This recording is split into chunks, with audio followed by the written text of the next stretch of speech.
Bonjour, moi c'est Claire et je te souhaite la bienvenue sur mon podcast La vie en pause. Tu trouveras ici mes témoignages et mes réflexions sur des thématiques variées telles que l'hypersensibilité, l'entrepreneuriat, la neurodiversité, la douance, le syndrome d'Asperger, etc. Le développement personnel, la créativité.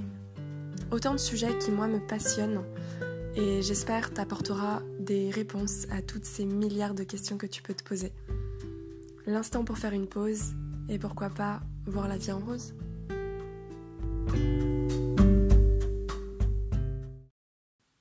Bonjour, je tenais à préciser que l'audio qui va suivre date de août 2019, mais ça me semblait intéressant de se le partager parce qu'il est quand même encore beaucoup d'actualité. Donc tu verras, ça parlera de mes ressentis, de mon rapport au monde, de la façon dont j'expérimente le monde, je l'appréhende. Voilà, donc j'espère que cet audio te plaira. Alors sache qu'il est quand même assez lent.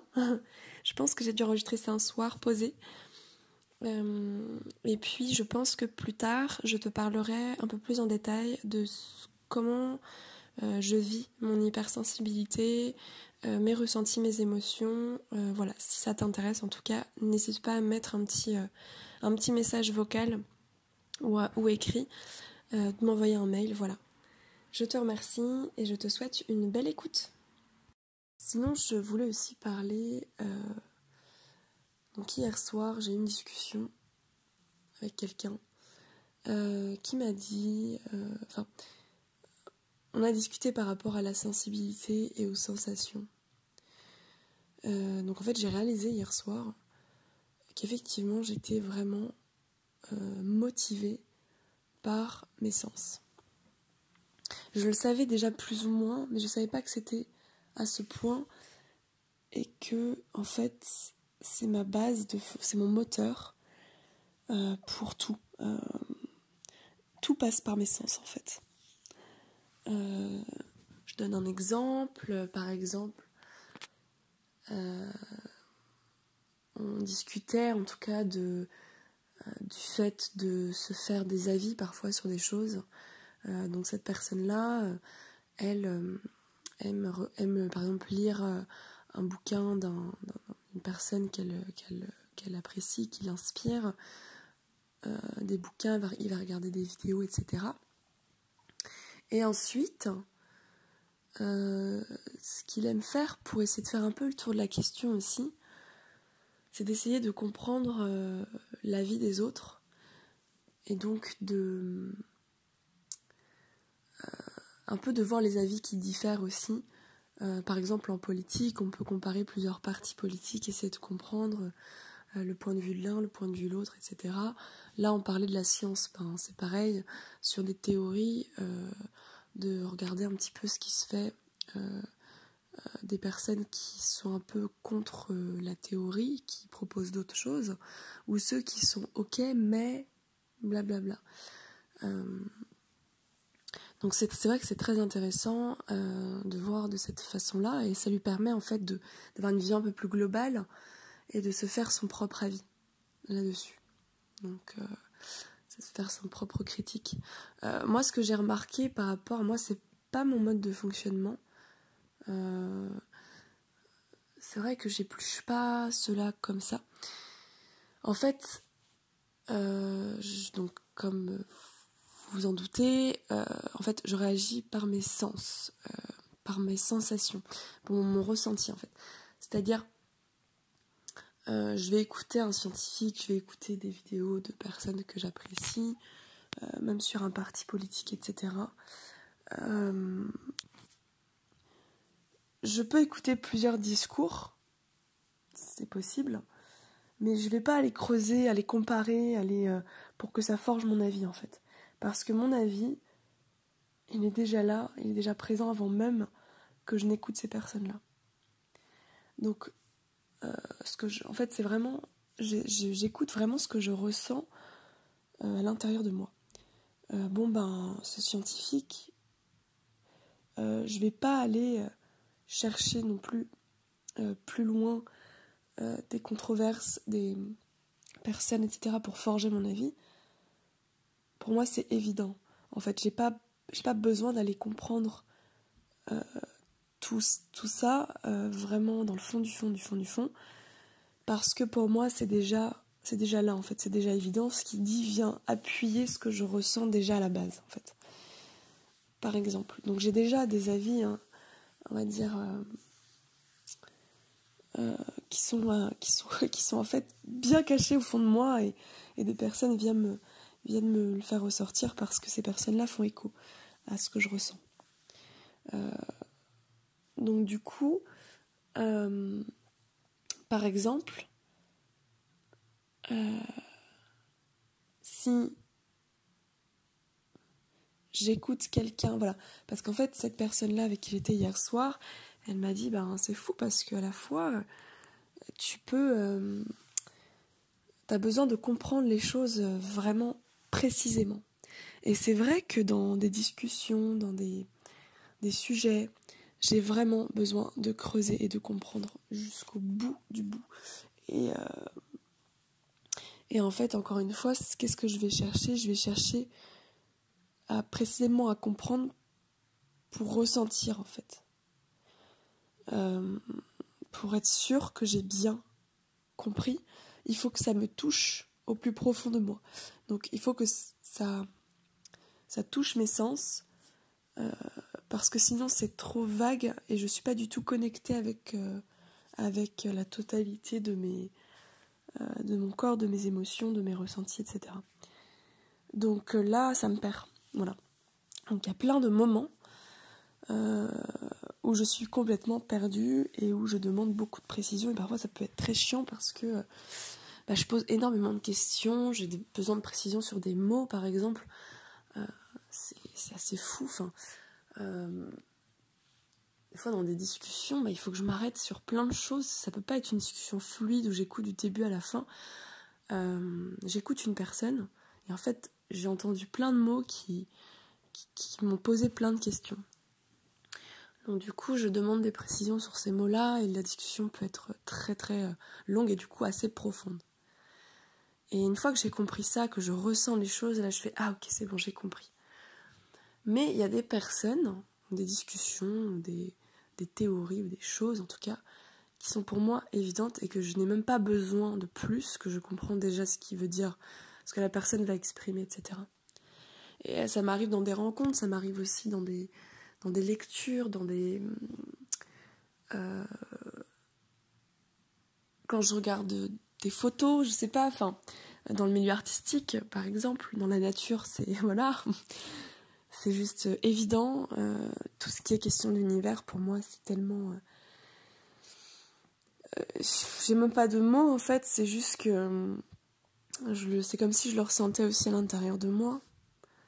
En fait, il est pas du tout détaché de moi, en fait, tu vois. Je dis, tu vois. Mais c'est comme ça que je le ressens, voilà. Et c'est vrai que je suis, en tout cas, animée par ça tout le temps. Dans mon quotidien, surtout. Donc je suis pas étonnée, en tout cas, d'être assez attirée par les milieux artistiques, par la musique, par l'art en général, par la danse par exemple, le mouvement, etc. Voilà, je suis pas étonnée. Il m'a fait remarquer aussi que j'étais très... par rapport à lui par exemple, on a comparé sur l'endurance. On va dire que c'est comme si moi j'étais un athlète qui a besoin, en tout cas qui s'intéresse à beaucoup de choses, mais qui passe vite à autre chose. Donc j'ai des sujets qui me passionnent pendant un moment. Après, hop là, c'est bon, je sens que ça tend à arriver à la fin, et bizarrement, un autre sujet me passionne et je me mets dessus. Donc ça peut durer des fois, ça dure des mois, en termes généraux, ça dure des mois en fait. Et après ça s'arrête et puis c'est bon, j'ai fait le tour de la question, c'est fini, je passe à autre chose, c'est bon.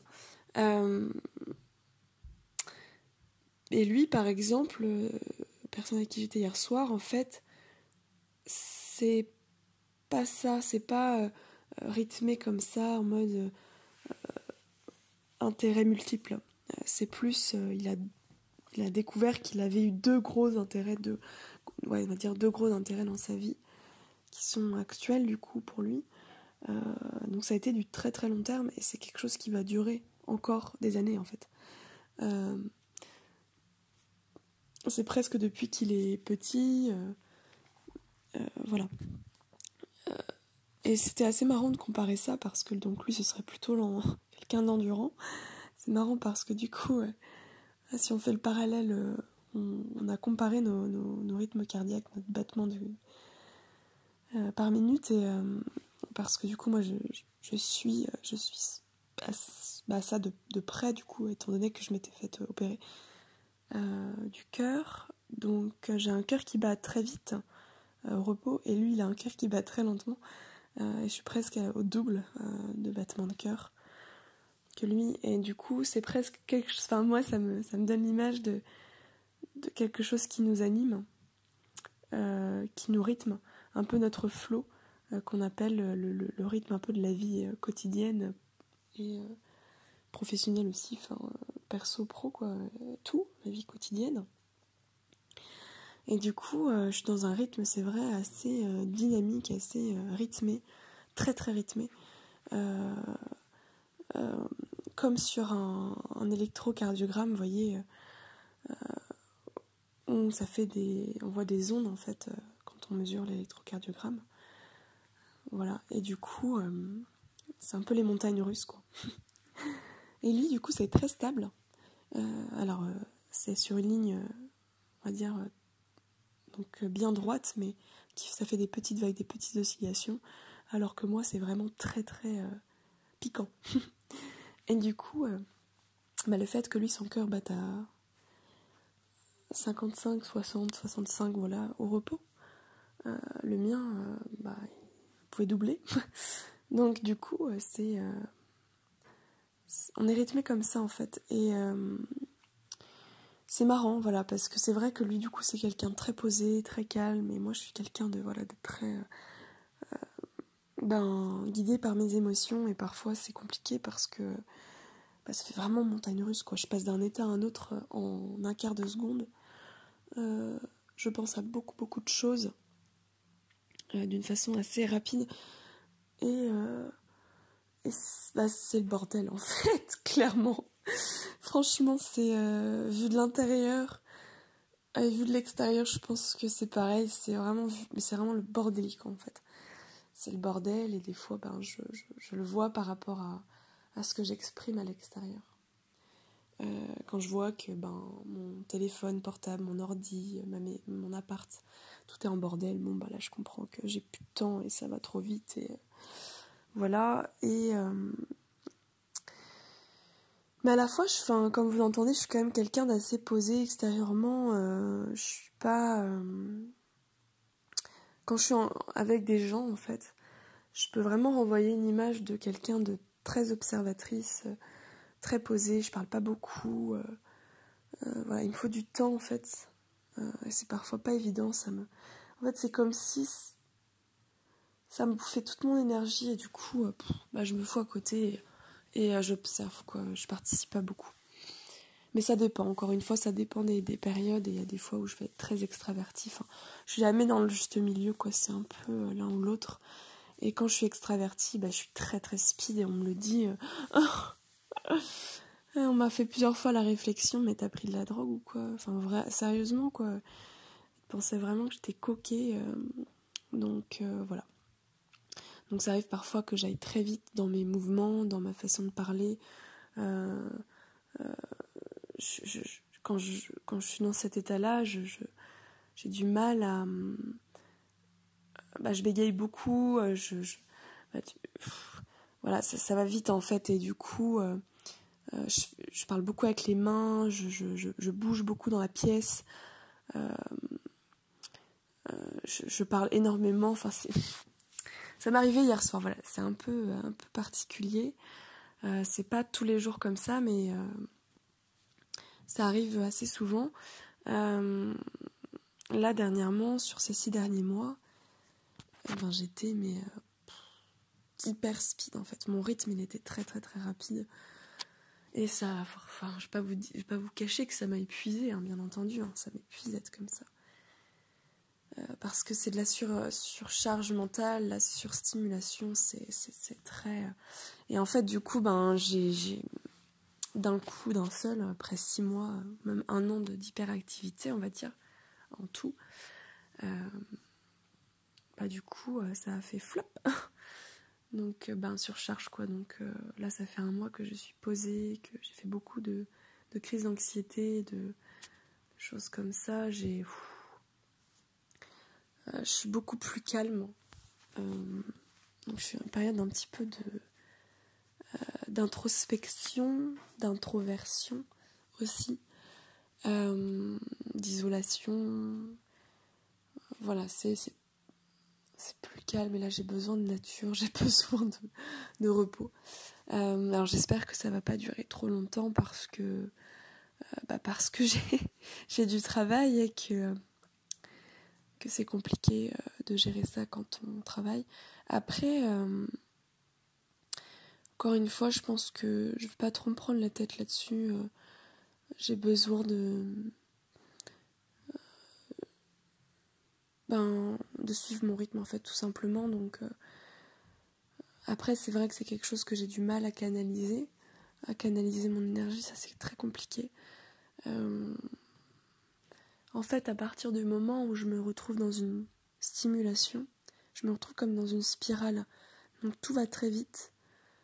Ça tourne, donc ça chauffe. Ça crée de l'énergie. Purée, ouais, je me rends compte de ça. Je viens de réaliser, en fait, je visualise le truc comme un tourbillon. Et du coup, ça crée de l'énergie, mais du coup, après, si je tourne trop, surchauffe, quoi. Ça risque de exploser le truc. Et donc après, tout se détache.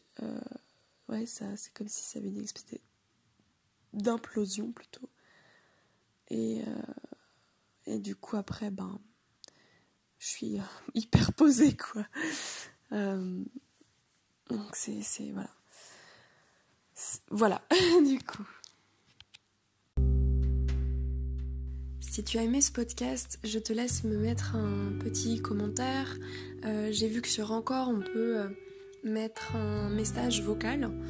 Moi, j'ai laissé mon adresse mail, mon Instagram, mon blog, etc. Donc, n'hésite surtout pas à me contacter en privé pour qu'on puisse échanger. Moi, je serais vraiment ravie.